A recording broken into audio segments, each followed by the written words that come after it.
Today, I'm going to talk about what nutrients you should be careful of taking as you age, especially over the age of 50.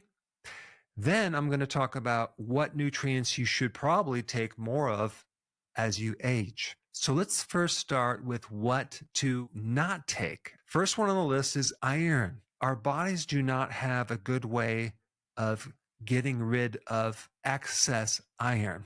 And too much iron in the body creates damage in the liver. If you were to take iron on a regular basis, that could even increase your risk of getting an infection if your immune system is low because you're giving the pathogens plenty of food. Also, when you take more iron, it depletes zinc. Really, one of the only remedies is just to donate blood to get rid of some of this iron. Now, if someone's female and they're menstruating, they're constantly getting rid of blood every month. But in any situation that someone's anemic, I would recommend to get your iron from like red meat, liver, grass-fed liver pills, or spleen extract. The next mineral we're going to talk about is calcium. Far too many people are taking too much calcium. We develop a lot of extra calcium that builds up in the arteries, and the calcium could also build up in the kidneys as well. Just think about like people that have high blood pressure. What do they take? They take a calcium channel blocker. Now, the other point about calcium is that I do recommend a lot of vitamin D because it's very, very important. But one of the side effects of vitamin D in higher amounts is hypercalcemia. What is that? That's too much calcium in the blood.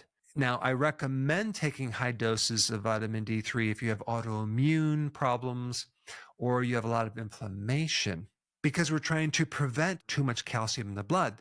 Next vitamin on the list, vitamin A, but I'm not talking about the natural vitamin A. I'm talking about the synthetic version of vitamin A because they can become a problem, especially if you're taking them on a regular basis with the liver, as in liver damage, osteoporosis, and increase intracranial pressure. So that's like headaches. The natural version of vitamin A is totally fine. You can get that from cod liver oil.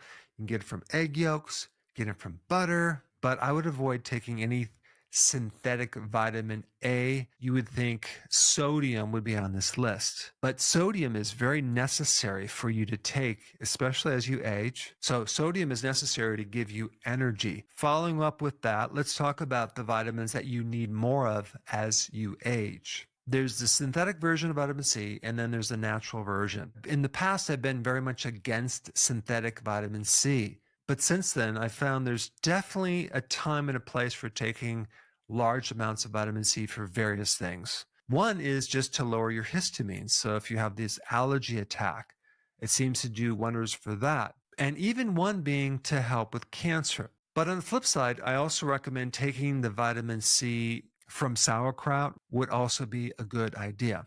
All right, next vitamin on the list. This one's very, very important. This is vitamin B3 in the form of niacin. The problem with niacin, it gives you this flush. If you start off with very small amounts, like you start with 50 milligrams and slowly go to 100 milligrams, but I personally take about 500 to 1,000 milligrams of niacin every single day. Anyone over the age of 50 should do that. It's one of the only things that can increase good cholesterol. It helps to repair DNA. It helps with giving you energy. Then we get to the mineral called magnesium.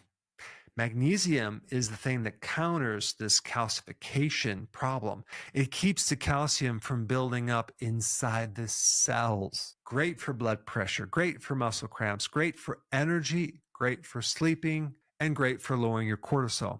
Okay, let's move on to the next one. Vitamin D. I think most people need a lot more than they're getting. You need 10,000 IUs.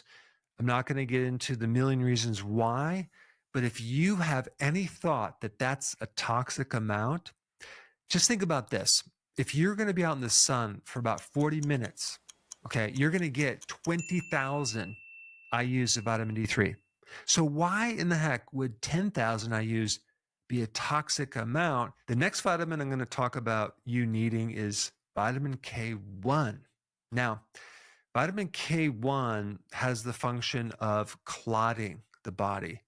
There's this false idea that people have that if I take too much K1, I'm going to get more clotting. That is false information. When you take even high doses of vitamin K1, the blood will only clot to the normal amount. It won't give you extra clotting. It's not going to create a clot or a clogged artery. They should be consuming foods that are high in vitamin K1. Dark leafy greens are loaded with vitamin K1. The last vitamin that I'm going to recommend taking is vitamin K2. It not only helps you mobilize calcium and keep calcium in the bone where it should be, but it also has other benefits too for energy to support the mitochondria.